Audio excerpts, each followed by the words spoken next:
that it is not only okay to give up, but it is actually essential to reach success. Now, what do I mean by this?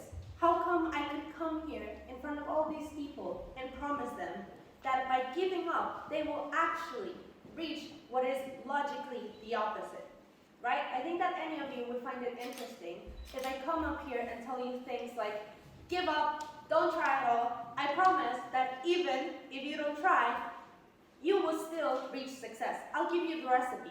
Everything is fine. Yet, this is not how I will feed into your curiosities today, sadly. But I think that you will find a lot of interest in the story that I will tell you, and find that the statement that I mentioned actually has a lot of truth to it. Somehow, along the way, we have been ingrained in our brains with the belief that the more and the better achievements we have, the more value we have as a person, and vice versa. Life has become a race where we're all running as fast as we can to reach the top of the mountain, or at this point, to reach anywhere but the bottom. Life has become incredibly hard, yet we're still being persuaded by the media, through successful people, professionals, by even our own mentors and family members, telling us that we should still dream big and strive for big things in our future. They always tell us things like, the difference between where you are and where you want to be is the effort that you put. You have to keep working until you get to your goal. You should never give up, and you should put in that effort that nobody else is putting or is willing to put. Yet, you could find it strangely weird that they would be able to give you even a step-by-step plan, specific on every single thing that they've done to get to that success.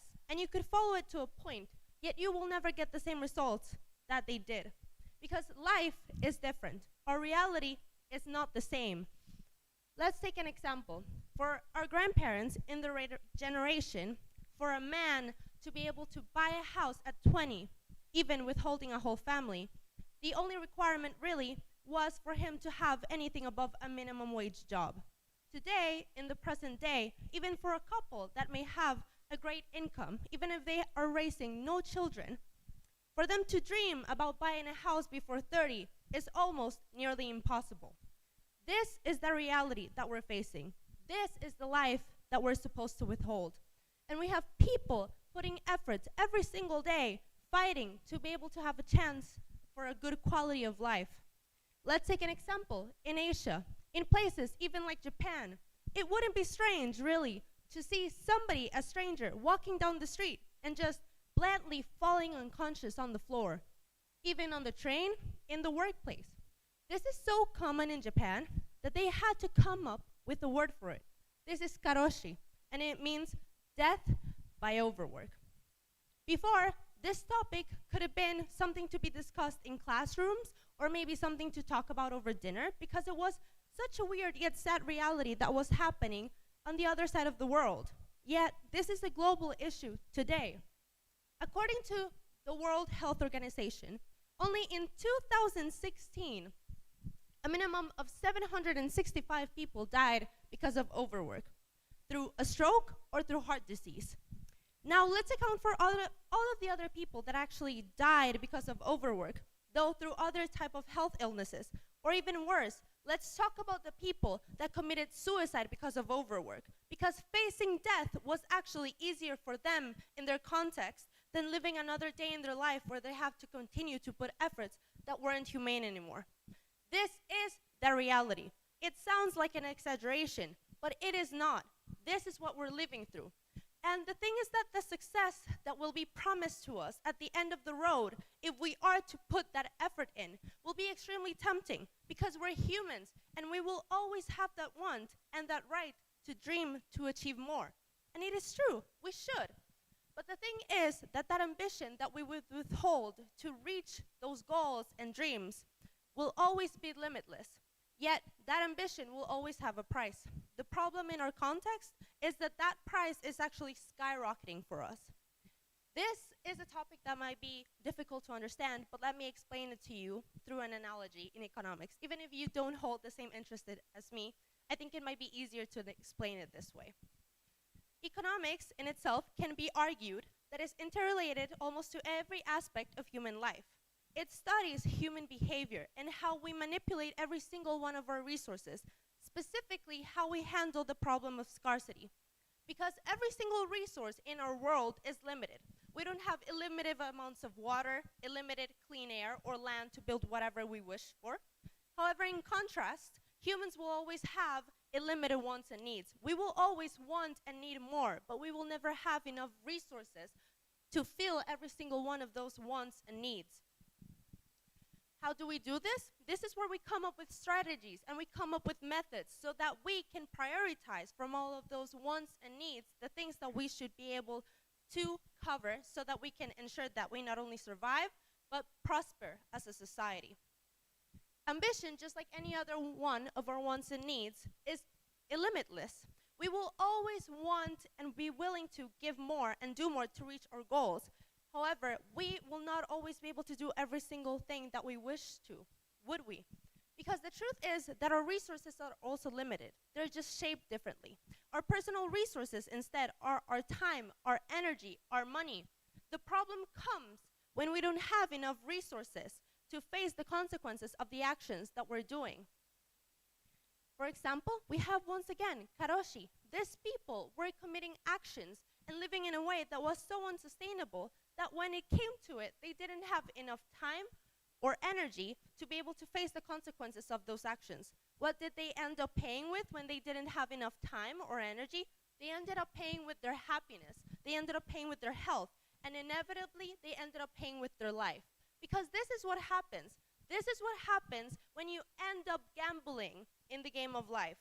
This is what happens when you keep on working and fighting without taking a chance to take a look at the price of the actions that you're committing. Because every single action that you do has a price. And when you don't have enough time, energy, or money to deal with them, you're gambling with what you will end up paying with. And I promise you that you do not want to gamble. This is not a game where you will want to bet on luck. Because I personally have gambled and I almost lost, and I'm telling you that it is never worth it. In context, I'm a volleyball player. I love the sport and I have played for at least more than 5 years now. The thing is that when I noticed that I was better than the average person, I wanted more. Because I noticed that where I was and the skill that I would wish to achieve had a distance that could be covered completely by my effort itself. If I worked for it, I could be even better. So why wouldn't I do this? Why would I waste my potential? And so I did, but every time that I reached one of my goals in my skills, I noticed that I could be even better. And again, the distance could constantly be covered by just working harder. And so I kept working, and I kept living in this cycle where I would just continue working to be better and better. It wasn't enough for me to be playing in the high school team, even though I was just in middle school. It wasn't just enough for me to be one of the main players in my regional team, even though I was relatively new compared to the other ones. It wasn't enough for me to be playing in first division when I was only 16 years old. And at some point, it was right. All of my efforts were being paid for. I was invited to compete for a place at my national team for under 21 years. About last year, in April, it was one of the last training sessions before the list of the only 12 players from about other 50 would be chosen to go and play over at an international cup in Mexico. And I was wonderfully excited to go and give my last efforts and be one of the ones that would go and play. And so I went and I played. The thing is that in that certain moment in time, I wasn't feeling my best. I was feeling a little bit dizzy and a little bit weak. But I was fine, right? It was the type of feeling that you have before you get the flu. So you take a medicine and you're good to go. And that's what I did. I went and I played. And I continued to play even though my vision was starting to get splotchy. And I continued to play even though I had to at some point go and cry at the bathroom bench because no matter what medicine I took or how much medicine I took, I was not feeling better. Instead, I was only feeling worse. It got to a point where the coaches themselves had to go and sit me down because clearly I wasn't going to take care of my health by myself. The story is very long and will be very complicated, so I will make it short for you. But the next day, I was rushed to the hospital. What I thought was the flu that I was going to catch was not the flu. It was something called bacterial meningitis.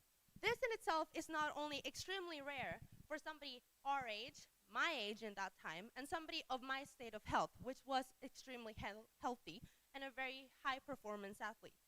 Not only that, but it was extremely rare the way that my body was reacting, because my body decided to start attacking itself to the point where my brain and my spinal cord got so swollen that it made my whole body shut down completely.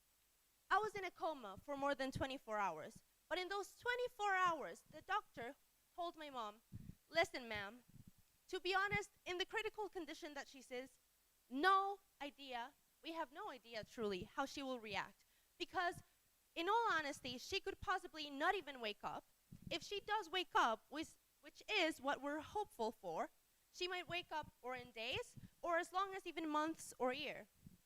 But the thing is that when she does wake up, she will never live the rest of her life like she did ever again. Because there's almost 100% chance that she will wake up and have to live with a terrible physical disability. Because, or she might not be able to talk, or to walk, to eat, or to even remember anything but her name. But here we are, aren't we? I'm here, the living presence of being standing in this place, talking to you and telling you the story of how I recovered. The point of this story is not about how I was extremely lucky or how it was extremely traumatizing to me to go through this. But the thing is that if it hadn't been the right time, the right conditions, the right medicine, the right luck that hit me that day, I wouldn't even be standing here, not even in this stage, but maybe even alive. And the point of this is specifically why it happened. Because that day, I gambled, and I almost lost. Because even such a small thing as gambling, of thinking I was going to get the flu, almost cost me everything. Because of that single day that I thought and was willing to risk that my ambition and my efforts were bigger than my humanity and my limits, I almost lost all of my dreams and my aspirations and even my life. But the point here is that I'm not here standing up to telling you this so that you get really depressed and think that you will not go and work for anything because you're scared that you will end up bedridden like me. The point here is that you can still dream and you can wish to aspire to achieve things. The thing here is that things are different. Our conditions are different. We cannot possibly continue to try and keep running as fast as we can, thinking that everything will be fine. Because we all have limits. We're human, and our ambitions and our efforts will never be greater than that. I'm telling you that, yes, please be my guest and go for your successes and go and try to achieve your dreams. But the thing here is how you will do it. Because just like in economics, it is essential that sacrifices will be made. But the difference is what will be sacrificed. Because will you sacrifice just that one achievement that you wish to make? Or will you sacrifice and gamble something else, something like your life? Because something will always be sacrificed. And the truth is, even if you don't get that one achievement that you wish, that doesn't mean that you're going to fail. Because I didn't go and at the end, I didn't play at the International Cup in Mexico. I didn't. But that didn't mean that for the rest of my life, I would continue to fail, or I wouldn't reach all of the other things that I have till this day. I'm here, and I'm extremely happy from where I am. But the point is that just because you're taking one step forward instead of two, that doesn't mean that you're behind. That doesn't mean that you're going to fail. It is more important that you ensure that you can get to your goals even in the best way possible. How do you do this? To get to your goals in the best way possible, you need to be the best version of yourself. And the best version of yourself isn't possibly suffering with mental or physical problems, are they? They're not. If you imagine them, they're thriving, they're happy, and they're reaching their goals while at it. You need to take care of the most essential two motors in your life. That is your body and your mind. Because these two motors will ensure that you continue to climb all the way to the top. What are you without a body that can take you anywhere?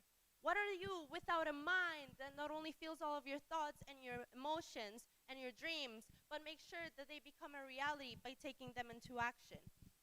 They are the most essential thing.